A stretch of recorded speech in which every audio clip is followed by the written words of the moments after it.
एक छोटे से कस्बे में समीर नाम का एक लड़का रहता था। बचपन में ही पिता की मृत्यु हो जाने के कारण परिवार की आर्थिक स्थिति बड़ी दयनीय थी। समीर की माँ कुछ पढ़ी लिखी जरूर थीं, लेकिन उतनी पढ़ाई से नौकरी कहाँ मिलने वाली थी। सो घर घर बर्तन मांज कर और सिलाई बुनाई का काम करके किसी तरह अपने बच्चे को पढ़ा लिखा रही थीं। समीर स्वभाव से थोड़ा शर्मीला था और अक्सर चुपचाप बैठा रहता था।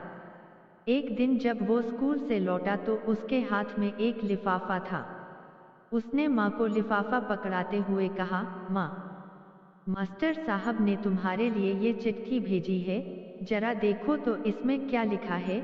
माँ ने मन ही मन चिट्ठी पढ़ी और मुस्कुरा कर बोली, बेटा, इसमें लिखा है कि आपका बेटा काफी होशियार है। इस स्कूल के बाकी बच्चों की तुलना में इसका दिमाग बहुत तेज है और हमारे पास इसे पढ़ाने लायक शिक्षक नहीं है, इसलिए कल से आप इसे किसी और स्कूल में भेजें।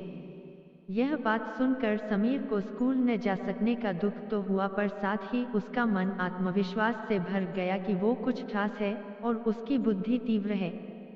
माँ ने उसका दाखिला एक अन्य स्कूल में करा दिया। समय बीतने लगा।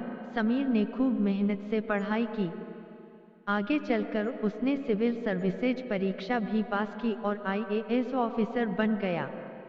समीर की माँ अब बूढ़ी हो चुकी थीं और कई दिनों से बीमार भी चल रही थीं और एक दिन अचानक उनकी मृत्यु हो गई। समीर के लिए ये बहुत बड़ा आघात था। वह बिलख बिलख कर रो पड़ा। उसे समझ नहीं आ रहा था कि अब अपनी माँ के बिना वो कैसे जिएगा। रोते रोते ही उसने माँ की पुरानी अलमारी खोली और हाथ में उनकी माला, चश्मा और अन्य वस्तुएं लेकर चूमने लगा। उस अलमारी में समीर के पुराने खिलौने और बचपन के कपड़े तक संभाल कर रखे हुए थे। समीर एक एक कर सारी चीजें निकालने लगा और तभी उसकी नज़र एक पुरानी चिट्ठी पर पड़ी। दरअसल ये वही चिट्ठी थी जो मास्टर साहब ने उसे 18 साल पहले दी थी। नम आंखों से समीर उसे पढ़ने लगा। आदरणीय अभिभावक, आपको बताते हुए हमें अफसोस हो रहा है कि आपका बेटा समीर पढ़ाई में बेहद कमजोर है और खेलकूद में भी भाग नहीं लेता है। जान पड़ता है कि उम्र के हिसाब से समीर की बुद्धि विकसित नहीं हो पाई है, अतः हम इसे अपने विद्यालय में पढ़ाने में असमर्थ हैं। आपसे निवेदन है कि समीर का दाखिला किसी मंदबुद्धि विद्यालय में कराएं अथवा खुद घर पर रखकर इसे पढ़ाएं। समीर जानता था कि भले अब उसकी माँ इस दुनिया में नहीं रही, पर वो जहाँ भी रहे उनकी ममता, उनका आशीर्वाद सदा उस पर बना रहेगा। माँ से बढ़कर त्याग और तपस्या की मूरत भला और कौन हो सकता है।